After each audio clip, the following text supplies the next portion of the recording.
Greetings, I am Lies. And I am Scandal. And let's play a game together. All right, let's do it. We are trying to win a sandcastle competition, and I found myself being a little judgy in the last one. I apologize. I appreciate when someone does their writing research and when they do add details, or when they do no details at all. And I have a hard time just enjoying the middle line where it's not very balanced. So, but good job on their sandcastles, okay?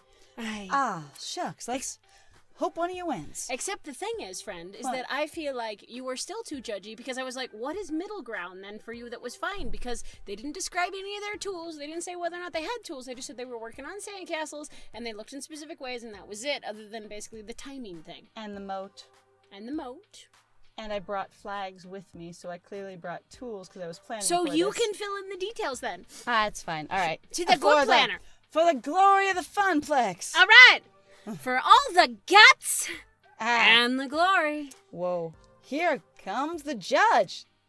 The officiant of the Sandcastle Challenge comes towards us and looks over the castles. With an arbiter's eye, they glance over ours and nod in respect of a job well done. I didn't even realize I was holding my breath in anticipation, and once the Sandcastle judge leaves us, I let out a huge sigh. Huge. I think that's a good sign, right? The nod? That means we did it. We're gonna win? There's still so many others out there to judge, but I'd say a nod counts nicely as a compliment. But which one? Whose sand skills will reign supreme? And remember, you both had help, so it's all of us. Oh. Lies, hey, what do you think? Who's got the winner chicken dinner? Chicken wing, hot dog and bologna. Who, me?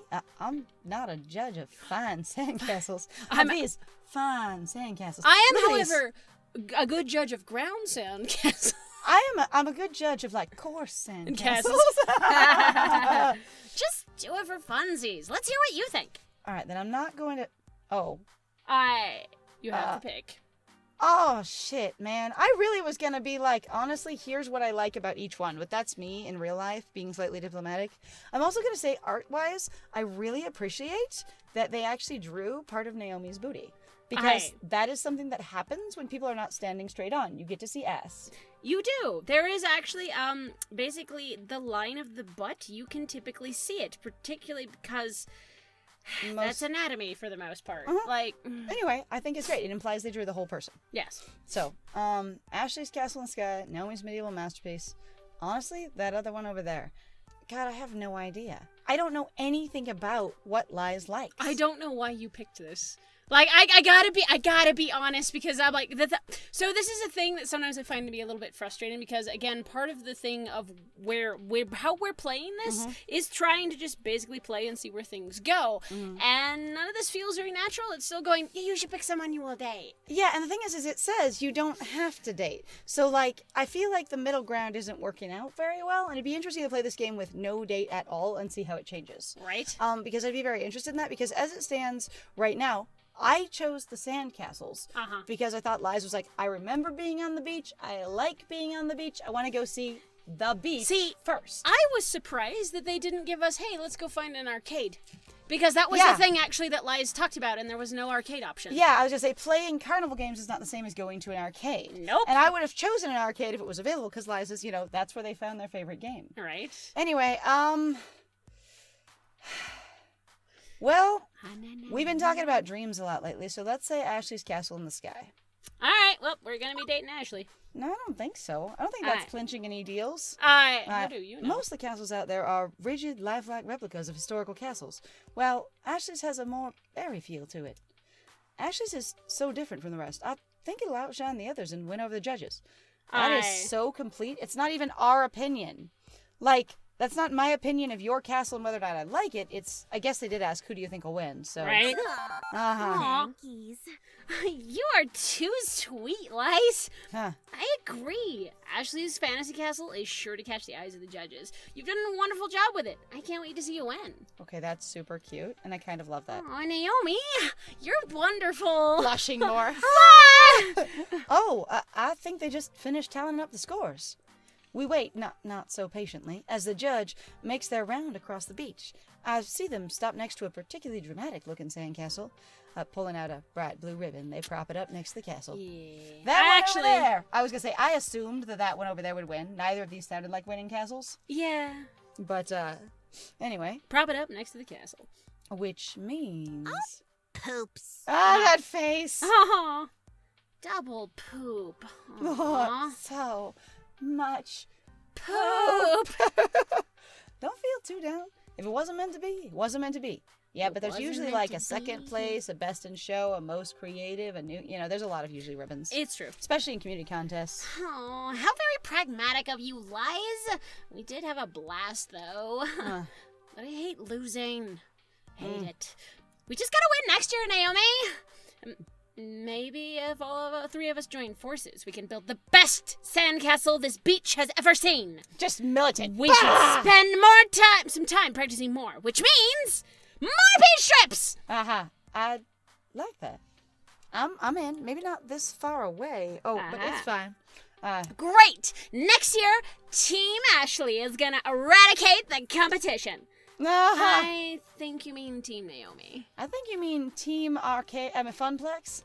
You two can fight over that next year. I think I'm covered in enough sand for a while. I'm gonna go see about being slightly less sandy. I hear ya, but Naomi and I aren't done here. We got one last thing we gotta do. Oh, what's that? Destroy our creations! I could never do that, ever. I always just let the tide take them, or I left them there for other people.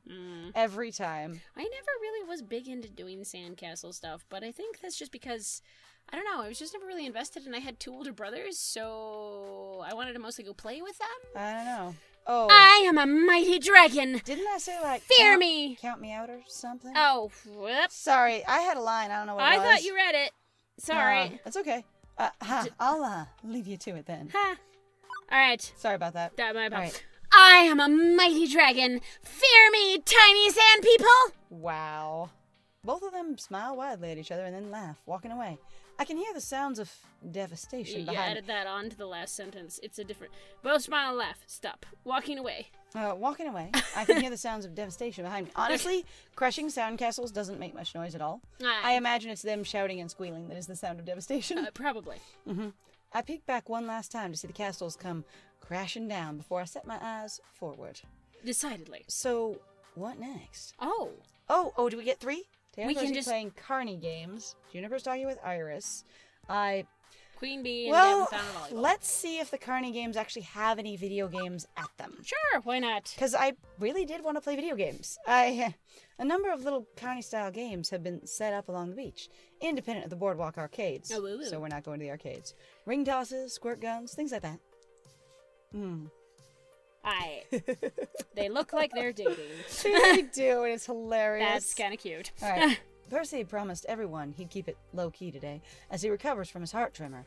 Tossing a few rings is definitely low-key. And it looks like even though he's keen to go surfing, Teo's keeping Percy company. But judging by the way those rings are just sort of bouncing off the bottles instead of landing on them, the games are not going well. At all. I don't get it. I'm usually much more coordinated than this. Don't think it's a matter of coordination, Teo. More question of, let's say, optimization. But Percy's ring goes plink off a bottle as well. Look at that! What a shame! What a shame! You boys want to play again? Only another $5 for 3 tosses? It's a downright steal! Because he's trying to make a living. I have been a carnival crier. I have been to carnivals, and I have to say, I feel really guilty because I went with my great-grandma. And I remember we got stuck, basically. You remember the balloon dart game? Yeah, absolutely. And I really... oh, cool. And I just always felt really bad because I remember, basically, I really wanted to win one, and I could never do it. And I ended up I kept throwing after the guy was like, "You're done," and he looked at my grandma and was like, "You owe us," and I felt terrible about it because I didn't stop. Interestingly enough, when I was working the booth and when kids did that and they kept throwing, I just told them they couldn't have a prize for what they were throwing after. Okay. And now the thing is I wouldn't let them keep throwing indefinitely because you do have to inflate and put up those balloons. Right. But if they threw an extra couple of darts, I never charged people. I say, but yeah, I was to say, I think that's kind of a jerk move. On the other hand, from what I know of how carnival games are run, a lot of them are very low paying jobs that are given to basically kids or young people as summer jobs. And so there's a lot of, or people who just want like another part-time job during the summer that's fun. Right. And so there's very little job training that goes into them. So there's a lot of calling what can be very serious decisions for the people playing without you really knowing what you should be doing. Yeah. I always just felt bad. I'm sorry you felt bad. That's rough. I still feel bad about it. I'd be like, Grandma Wilda, I'm really sorry. Aw. But my great-grandma's dead now, so... Right. Downright It's a steal. downright steal. Starting to wonder if this steal is a steal in more sense than one. Oh, come on, Teo. We all know. Oh, now. Nobody likes a sore that's loser, a carny, boys. Like, That's him. he's Carney Rando. He's Okay, I didn't Carney use Rando. Rain Night the first time. My bad. You're fine. Nobody likes a sore loser, boys. It's all totally fair. Totally fair. I swear my mum's grave. I do. And all this old-timey carny banter's got my dander up. It does. I must confront this charlatan. Hey there, old sport. What kind of racket you trying to pull? I say, fellas, I believe in you. I do. Let's win one of those spiffy prizes. Horse feathers. Let's leave this dewdropper be and go. I think honestly, the horse feathers, because we don't know that he's cheating at all. Right. Like, you really can't just accuse someone of having a rigged game. The thing is most of them aren't actually rigged. They're just made to be very difficult. And so physics are against you based on how they're set up, but they're not rigged. But that in itself could basically be a type of rigging. And you could make some argument for going, like, you're not... So, like, as far as I learned, for example, about the dart and balloon game, one of the things about it, at least that I knew, was that you underinflate them so that they actually bounce off better. So that's one of the reasons why they don't tend to pop as frequently. Even where I've seen basically like darts directly hit them, because they're less inflated, you have more plastic in the way, they tend not to pop. I don't know. I would say when you run the dart game, you get to practice the dart game, which is really fun. So one of the things that I learned running carnival games as a summer job was the experience of that most of the people that ran their station would get really freaking good at their station. And a lot of it was not being used to the individual tools that were present. And so you could get really good with the darts you had and the brand of balloons that you had, whether they were underinflated or dull darts or whatever or not, because you'd learn what was needed. And everyone else coming through wouldn't have time to learn what was needed for that individual game. Which makes total sense. So again, it's hard because there are factors involved, such as like balloons that are a little less inflated and darts that aren't specifically super sharp. Yeah. And also like bottles being really close together so the ring can barely fit. But again, you can learn how to do it. You just don't have enough time to, and you have to pay for every practice. Yes. I also would say, so based off of your experience then with... I hate to say this, but like potentially with just more of a background in general of...